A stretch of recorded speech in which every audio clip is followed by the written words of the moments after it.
historian, indeed, and broadcaster Rafe Heydel-Mankoo. Rafe, I should start with you since I mispronounced historian. You know, history is a very funny thing, isn't it?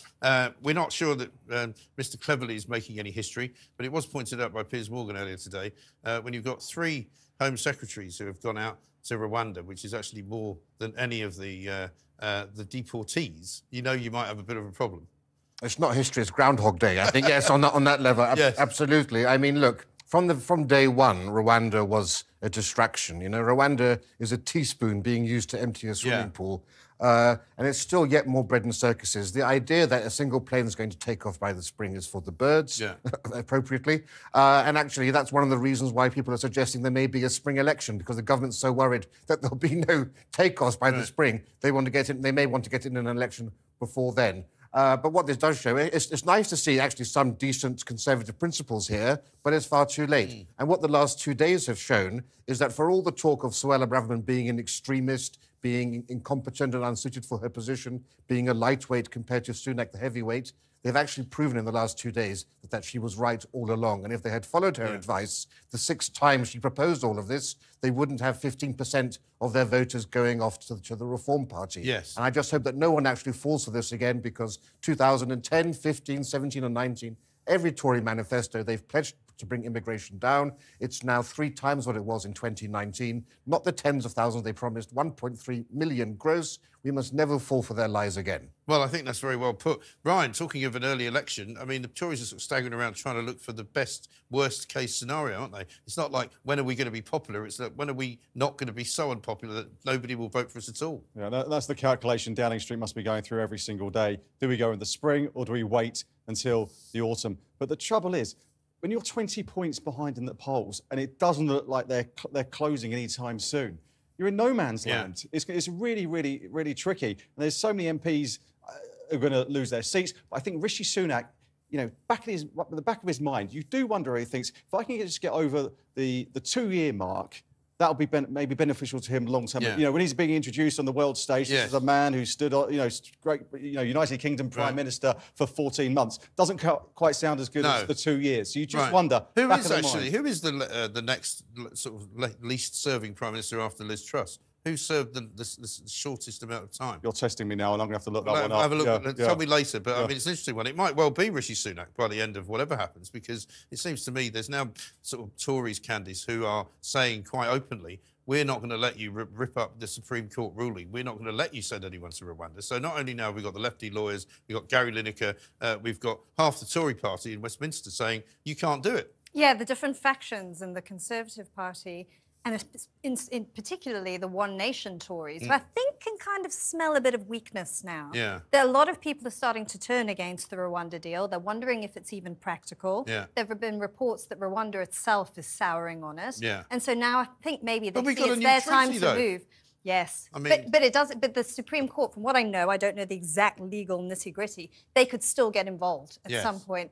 But this is a real issue that needs to be solved. I mean, the fact of the matter is, with illegal immigration, if you're not allowing people to stay here, you need to find a safe third country for them to go to. Right. And if no other country like Rwanda wants to do a deal, what do you do? I mean, I was reminded of what other countries do just this very weekend. I flew to Kennedy Airport on Friday, and as I was standing waiting in the queue, where you're made to feel very much that you're going to be let in if they like the look of you and you're not if they don't. There was an elderly woman who had come from the Dominican Republic, and she had a younger daughter or somebody with her.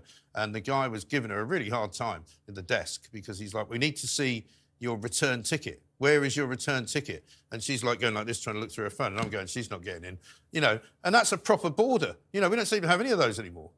Yeah, I mean, and there are countries, of course, in Africa and the Middle East where if you have been if your application for asylum in the UK, for example, has been rejected, they won't allow you off the plane when you're sent back. So where do those people go? There does need to be a third-party solution to all of this, or, as some of us suggested from the beginning, to avoid all of the legal quagmire the government's found itself in, use the Ascension Islands as a processing centre. You know, it's 2,000 miles off away from the UK. But the island of Nauru was over 1,000 miles off the coast of Australia, also very sparsely populated. And it's the building of those sorts of processing centres which will act as a proper deterrent compared to what we have at the current time. But have we got, Ryan, a government which is now clinging on to this Rwandan thing because they're hoping against all of the odds and against hope and against their own people that it will somehow work? But even if it did work, even if they got one plane to fly there in the spring with 40 people on it, which is a pretty far away possibility, it seems to me, it's not going to make any difference to the electoral enthusiasm to vote for them. And it's certainly not going to put any kind of a mark or a hole in the probably now, 200,000 people waiting for an asylum application. This has just become totemic, and you just feel like Rishi Sunak is digging in day by day. He would love to see those planes take off. He's talking about the spring. I was with him. I remember going to Dover with him about a year ago, and he says they're definitely going to go by. That was last summer. So, I mean, we're still in the same position. We're still going to be in the same position probably this time next year. But the trouble is he's got problems with illegal migration, legal migration, and the asylum backlog. So he's got everything coming at him from all different fronts. And then he's got the emergency legislation. So when he brings that in... Yeah, what's happened to that? We think it may come as early as Thursday. Or it may drift into next week. But the trouble is with that, he's going to annoy some of his cabinet, some of his junior ministers, or some of his backbenchers. Some of them are going to walk away, you'd have thought. You know, are they going to side with the Robert Jenrick, who seems to, again, digging his heels in? Or is the likes of Alex Chalk, a lawyer, a KC? It's just not going to stand for Britain disapplying or walking away from the European Convention, or leaving the European Convention of Human Rights. So it's going to be a balancing act for Rishi Sunak over the next few days. And Candice, how much of this will lead into the next battle for leader? Because can you see a moment where Rishi Sunak is kind of forced out before the next election? I can definitely imagine it. I don't know if Tory MPs will actually go for it, though. I mean, that would be entering the realm of the absurd. Yet another Conservative leader gone. But I think, as everyone's been saying, you're starting to see people come to the forefront and they're taking political risks. And they may be going against him a little bit. You know, with all the immigration stuff, the James Cleverly's 5 points, that was pushed on Rishi Sunak. That was Tories from the right saying, no, we want to do this. He initially wasn't happy. And you think, well, they're doing that to sort of raise their profile. There's definitely an electoral strategy there. And there's obviously history for this in the Tory party, Rafe, isn't there, where, you know, they start to kind of assemble their troops and the Trojan horse is discovered and used for some reason or other. Somebody asks an awkward question, you know, there's a lot of, you know, sort of cabal-like meetings being held behind closed doors and in strange restaurants up and around Westminster. They're very good at this, the Tories. They're good at stitching each other up. I mean, that's kind of their speciality now, isn't it? It's their raison d'etre, but it's also why it's the world's most successful political party. And normally they'd be well advised not to have another leadership convention so close to another election. But then you think, actually, how bad can it get? Well, they're facing a near extinction level event at the next election. So actually, who knows whether it might be a safe option to actually jettison Sunak or not? Because I think it'll be silly. But either way, they're going to be eight former prime ministers standing on Remembrance Sunday next year by the cenotaph. But this is the thing. I mean, there will come a point, I'm sure, Ryan, you'll be able to answer this, where perhaps somebody says, well, maybe the biggest liability we have is Rishi Sunak. And, you know, how much worse would it be to put somebody else in who might just be a bit more palatable, who might just be somebody that can be a bit more enthusiastic about the Tory cause, a bit more enthusiastic about what they're supposed to stand for? I don't know what Rishi Sunak stands for. I don't think anybody does. I think realistically, if it does come to another leader, I think that leader would have to call a general election pretty quickly. You can't have... Oh, yeah, straight away. But I think the worst thing and the thing in the background for Rishi Sunak is annoying so many different individual groups in the Conservative Party that you stumble towards a leadership election. He will win that leadership election or the vote of confidence, but do you really want someone who's so badly damaged by his party going into a general election? It would be horrendous for them. Big distraction. It'd be terrible. This is why I roll out my conspiracy theory about David Cameron. The real reason he was brought in was because he actually did win an election for the Tory party. Maybe, just maybe, that's not as mad as it used to sound about 2 weeks ago. No, because they looked to the past when things were successful.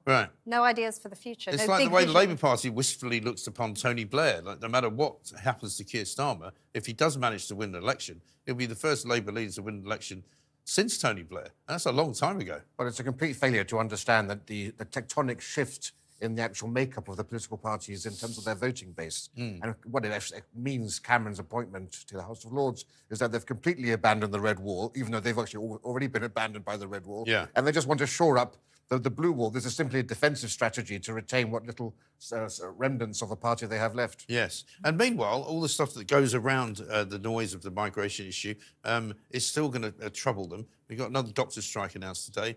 NHS doctors are going to go on strike effectively for 2 weeks because they're going to go out on the 20th, which means 3 days, 21, 20, 21, 22, then you're into, you know, basically just before Christmas. So they don't have to work Christmas Eve, Christmas Day, Boxing Day, maybe back on the 27th. And then, you know, by then you're kind of into New Year, don't really do very much. I mean, they're basically off for 2 weeks. And then they're saying another 6-day strike in the New Year. It's horrendous. Yeah, probably hoping to apply maximum pressure during the winter when the NHS does come under a lot of pressure from all the virus. But it's always the same. It's always about to fall over, isn't it? I mean, every single year, this is the end of the NHS. 24 hours to save the NHS. That was Ed Miliband, wasn't it? Yeah, no, I think it's going to be a difficult situation. But the junior doctors don't want to lose public support by going, going on strike over that time. But Rishi Sunak's got the other problem of he wants to reduce the waiting lists. Yeah. So the more time the junior doctors spend out not at work, it's going to make it even more difficult to reduce that number. Oh, yeah. Up to 6 or 7 million on those waiting lists. It will be awful. And this is designed to cause maximum damage, of course, because already people have their holidays booked in the NHS. Yeah. You've got bank holidays already there. Right. So they know exactly what they're doing. And let's not forget, of course, the BMA has been captured by momentum elements. Yes. It's very much a left-wing dominated union. Not all doctors are on side with this. And, of course, also don't forget, although their starting salary is £29,000 a year, by the third year of being a junior doctor, they're earning £40,000. But actually, it's more like 55,000 when you get into all the extra pay for unsocial work. And by the 5th year, they're earning about 70,000 in real terms, 55 base salary. So, I mean, it's not much hardship. It was far worse back in the 1970s and 80s when people worked twice as long and were earning about £20,000 in today's wages. Yes. So you may ask whether it's a bit of a I think they've lost issue the going on I here. think they've lost it very much already. But, guys, thank you very much indeed. My panel will be back later on, of course.